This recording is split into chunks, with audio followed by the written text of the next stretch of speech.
എവിടെ എൻ്റെ കുഞ്ഞുമക്കൾ? എല്ലാവരും ഭക്ഷണമൊക്കെ കഴിച്ച് കഥ കേൾക്കാൻ വന്നോ? നമുക്കിന്ന് തെന്നാലിരാമൻ്റെ കഥ കേൾക്കാം. പണ്ട് പണ്ട് ഒരു നഗരമുണ്ടായിരുന്നു, വിജയനഗരം. അവിടെ ഒരു രാജാവുണ്ടായിരുന്നു, കൃഷ്ണദേവരായർ. കൃഷ്ണദേവരായരുടെ കൊട്ടാരത്തിലെ വിദൂഷകനായിരുന്നു തെന്നാലിരാമൻ.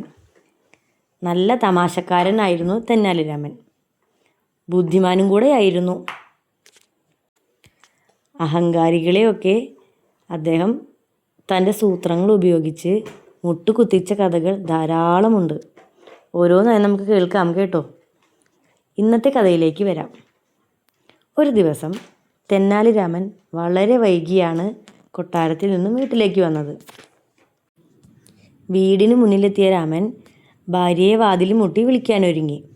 ആ സമയത്താണ് ചെടിയുടെ ഇടയിൽ നിന്നും ഇലകൾ അനങ്ങുന്നത് കണ്ടത്. കണ്ടപ്പോൾ തന്നെ രാമന് മനസ്സിലായി കള്ളന്മാരാണെന്ന്. ഇവരെ ഇങ്ങനെ വിട്ടാൽ പറ്റില്ലല്ലോ, രാമൻ തീരുമാനിച്ചു. വീടിനുള്ളിൽ കയറിയ ഉടനെ രാമൻ ഭാര്യയെ വിളിച്ചു പറഞ്ഞു, മങ്കമ്മയെ, നാട്ടിൽ നിറയെ കള്ളന്മാരാണ്. നമ്മുടെ സ്വർണങ്ങളും നാണയങ്ങളും ആഭരണങ്ങളും എല്ലാം ഒരു പെട്ടിയിലാക്കി തരൂ. ഞാനത് കിണറ്റിൻ്റെ അകത്തേക്ക് ഇടാം. നമുക്ക് ആവശ്യം വരുമ്പോൾ വെള്ളം വറ്റിച്ച് തിരിച്ചെടുത്താൽ മതിയല്ലോ. കള്ളന്മാർക്ക് എവിടെയാണെന്ന് അറിയാനും സാധിക്കില്ല. കൊട്ടാരത്തിൽ നിന്നും വീട്ടിലേക്ക് തിരിച്ചു വന്ന് പരസ്പര ബന്ധമില്ലാതെ ഇങ്ങനെയൊക്കെ സംസാരിക്കുന്നത് കേട്ടപ്പോൾ മങ്കമ്മ ആകെ അത്ഭുതപ്പെട്ടു നിന്നു. ഇതെന്താ പറ്റിയത്? പുറത്തു കള്ളന്മാർ ഒളിച്ചിരിക്കുന്ന കാര്യം അപ്പോഴാണ് രാമൻ തൻ്റെ ഭാര്യയോട് പതുക്കെ പറഞ്ഞത്. അവർ വേഗം ഒരു വലിയ പെട്ടിയെടുത്തു. കനമുള്ള അമ്മിക്കല്ലും മറ്റു വസ്തുക്കളും നിറച്ച് ആ പെട്ടി നിറച്ചു. എന്നിട്ട് രണ്ടുപേരും ചേർന്ന് ആ പെട്ടി പൊന്തിച്ച് പുറത്തേക്കിറങ്ങി അവരുടെ പറമ്പിലെ കിണറ്റിൽ കൊണ്ടിട്ടു. തിരിച്ചു വന്ന് രാമനും ഭാര്യയും ഉറങ്ങാൻ കിടന്നു. ചെടിയുടെ പുറകിൽ ഒളിച്ചിരുന്ന കള്ളന്മാർ ഇതെല്ലാം കാണുന്നും കേൾക്കുന്നുമുണ്ടായിരുന്നു.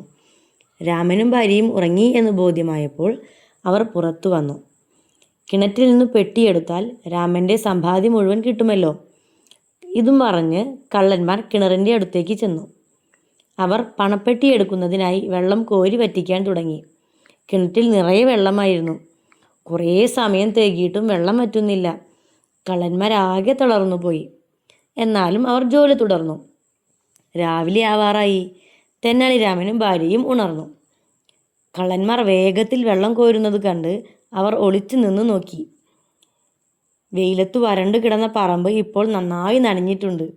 തെന്നാലിരാമന് ചിരി അടക്കാൻ കഴിഞ്ഞില്ല. ശബ്ദമുണ്ടാക്കാതെ തെന്നാലിരാമൻ പതുക്കെ കിണറിൻ്റെ അടുത്തേക്ക് ചെന്നു.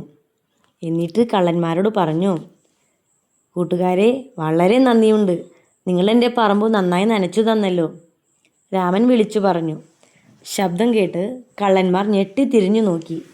പിന്നിലുണ്ടോ തെന്നാലിരാമൻ ചിരിച്ചുകൊണ്ട് നിൽക്കുന്നു. അവർ പാളയും കയറും അവിടെ ഇട്ട് ജീവനും കൊണ്ട് ഓടടാ ഓട്ടം. തെന്നാലിരാമനും ഭാര്യയും കൂടി കള്ളന്മാർ തേകിയ വെള്ളം തൊടിയിലെ വാഴകളുടെ ചുവട്ടിലേക്ക് തിരിച്ചു വിട്ടു. എങ്ങനെയുണ്ട് തെന്നാലിരാമൻ്റെ ബുദ്ധി? ഇനി വേറെ കഥ ഞാൻ നാളെ പറഞ്ഞു തരാം.